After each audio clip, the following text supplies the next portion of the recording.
Hello from Yon Chiropractic. My name is Dr. Yon, and today we are going to talk about nutrition. Yay!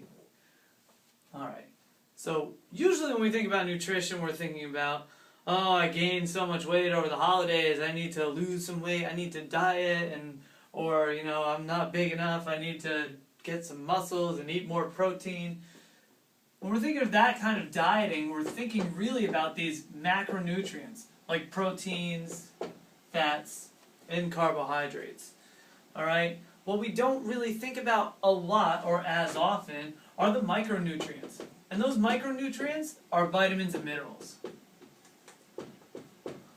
Right? Vitamins, we've all heard of before. Minerals are things that are on the table of elements, like zinc and copper and things like that. This is where you hear a lot about the effects that nutrition has as far as antioxidants and health with the body and boosting the immune system and things like that. Right? So if I wanted to get more vitamin A, which just so happens to be good for vision and your skin and cell growth, I'm going to be eating things like calf liver and leafy vegetables. Alright? And when we get into thinking about both the macro and the micronutrients, this is where our nutritionist is going to help us out. They're going to say, okay, well, your skin is not really looking all that well in general, or your hair is looking like this as far as the texture of it, so you may actually be low in certain micronutrients. So we're going to say, okay, let's supplement with a multivitamin or supplement with some more vitamin A, and also increase these kinds of foods, right? So now we're kind of thinking about, okay, my macronutrients and my micronutrients, all right? Very, very important. The other thing I wanted to talk about as far as nutrition goes is one of the more popular diets that are out there, and that's gluten-free. Gluten-free diets. Another version of this is a paleo diet. There's tons of information online that you could actually go and look up. If you look up both of these, you're going to get just overwhelmed with a lot of information. So I'm not going to go into great detail on everything that goes on with these. But what I'd like to talk more about is the substitution between gluten-free and non-gluten-free foods. So let's take pancakes. Pancakes.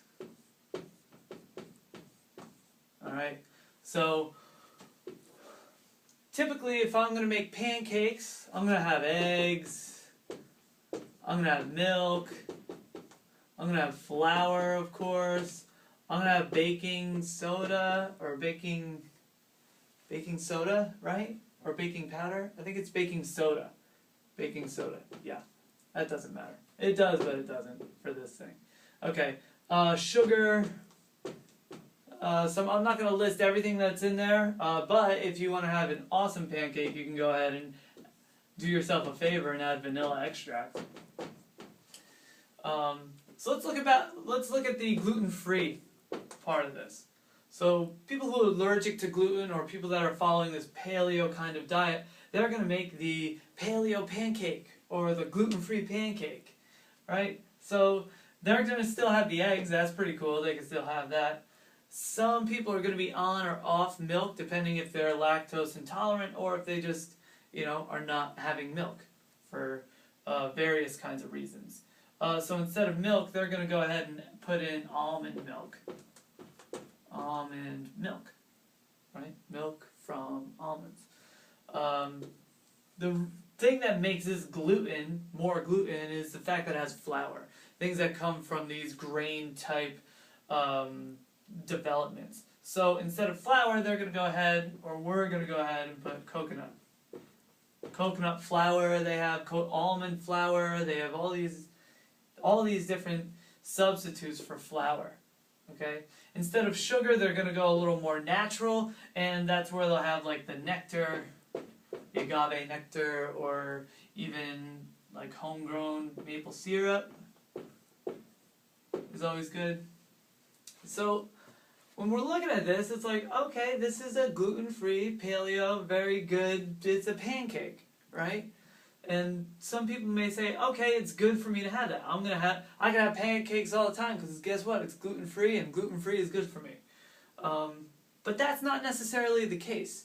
If we go back to the macronutrient talk about this, you know, there's a very small amount of protein in there. It's really going to be more so elevated in your carbohydrates.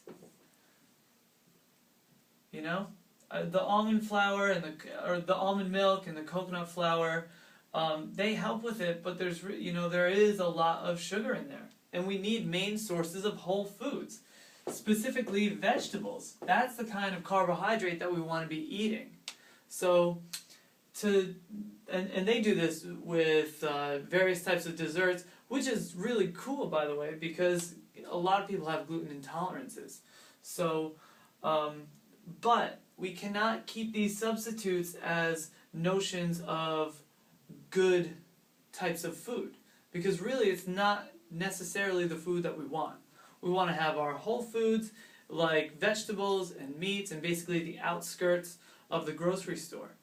Okay, so if we have to go in and get all these different concoctions in there, there's still that little bit of just whole food and vegetables that we're not actually hitting. So I'm going to leave you with that note. Really, we just want to make sure that we're eating vegetables, meats, and having fats, cooking with olive oil or animal product oil, like fats from anything, beef or pork or whatever it is. So thank you very much for listening. I hope you all have a great day.